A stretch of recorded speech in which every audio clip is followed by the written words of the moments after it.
웰빙 열풍이 문화로 자리 잡은 지 어느덧 10여 년이 지났습니다. 네, 웰빙 열풍이 불기도 전에 먹거리 웰빙을 선도하신 분이 있는데요. 2013 한국의 영향력 있는 CEO에 선정된 김인식 체리브로 회장 모시고 이야기 나눠보겠습니다. 어서 오십시오. 네, 안녕하세요. 안녕하세요. 먹거리 웰빙이라는 소개 어떻게 마음에 드세요? 예, 감사합니다.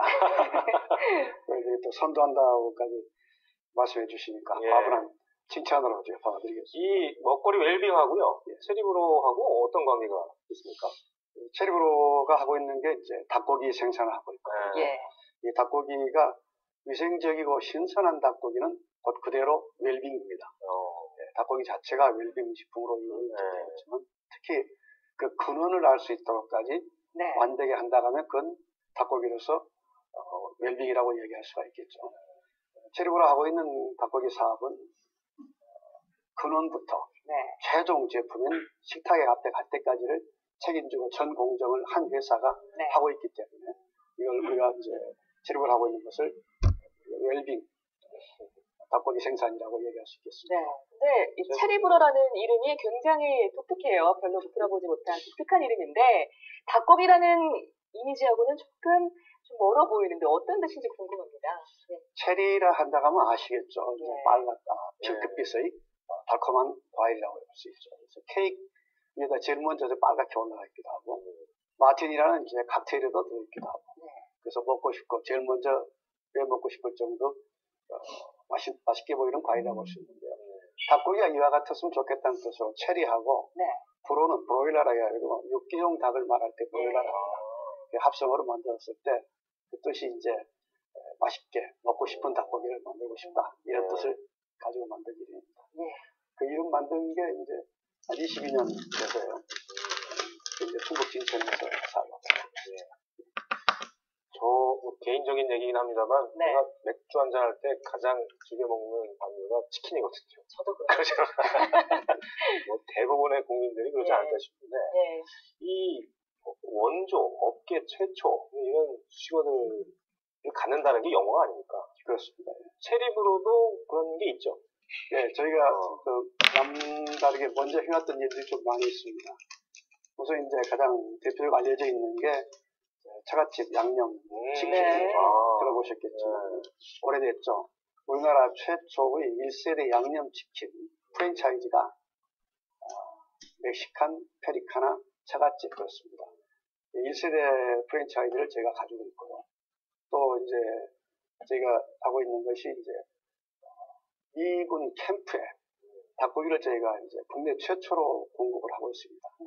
2009년도부터요. 그 과정에는 미국식의 FDA 규정도 통과해야 하고, 미 국방성의 데카 규정도 통과해야 합니다. 매 3개월마다 검사를 받고, 위생검사를 받고, 그래서 2009년부터 지금까지 한 5년째 하고 있고요. 또 뭐 아시겠지만 국내 최대 외국계 레스토랑인 아웃백 스테이크 같은 경우, 그게 시작할 때부터 지금까지 저희 것만 하고 있거든요.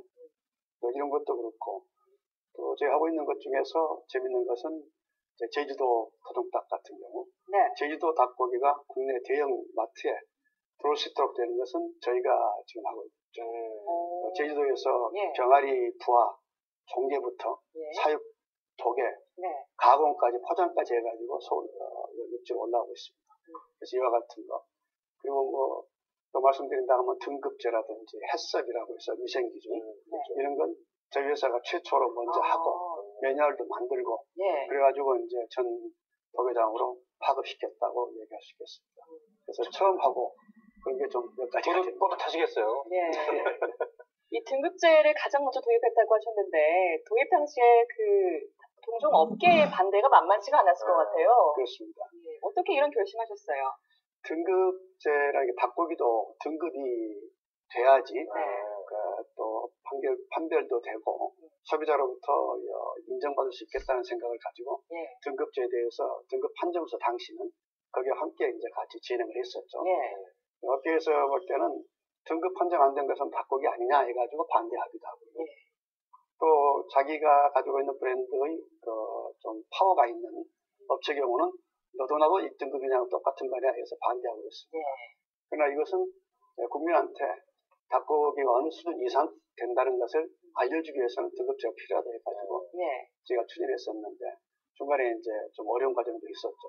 그래 지금은 이제 완전히 법전 타당성 있는 인정되고 또 그래서 학교 급식 이런 쪽에 들어가가지고 제 2세들한테 좋은 닭고기를 공급하는 데는 일조를 하고 있는 거라고 볼 수 있습니다.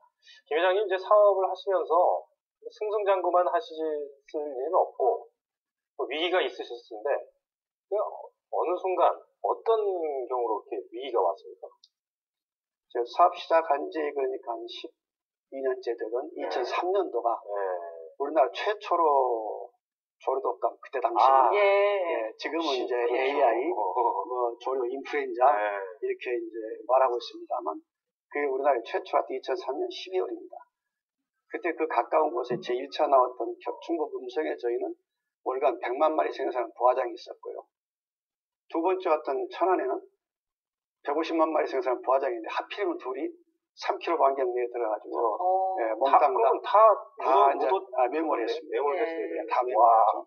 종결까지 했어요.